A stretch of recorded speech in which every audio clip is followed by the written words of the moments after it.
Hello, apartment therapy. My name is Denise Bayron. Bienvenidos a mi casa. Welcome to my tiny house. Living in a tiny house is the right choice for me and feels the most normal because I was raised in New York City, where everyone lives in a small space. And so when I moved to California, I lived in another tiny house. It was even smaller than this one. That one was 180 square feet. This space is 280 square feet, and that is just perfect for me. My kitchen is the one room in the house that I wish I could completely gut and start over. It is, however, highly efficient. This is the everything room because this is where I lounge, where I rest, where I work, and where I play. I made a little sleeping nook by placing a shelving unit right in front of one of the French doors.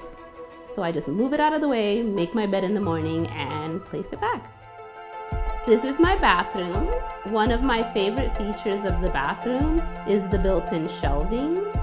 My biggest challenge in setting up this space as my home is that this tiny house is also my workspace. My business is Bayron Handmade, and I make knitting and sewing patterns. I'm also currently working on writing a book.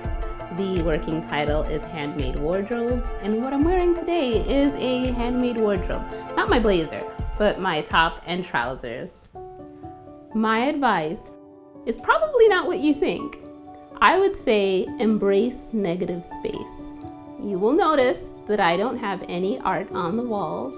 I don't have a TV. When I move through my space and I see intentional space between items, my eye is able to rest, and then psychologically, I'm able to rest.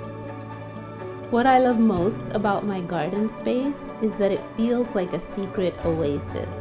You turn the corner and you walk into my little paradise. I feel really blessed to have this home in Oakland, California. It's a city that is full of diversity, and there's something really special happening at this time in this space where, as a Black Latina, my parents are from Puerto Rico, I'm surrounded by people who look like me and who are interested in doing what I'm doing. That is starting a business, being in community, building wealth, and helping each other.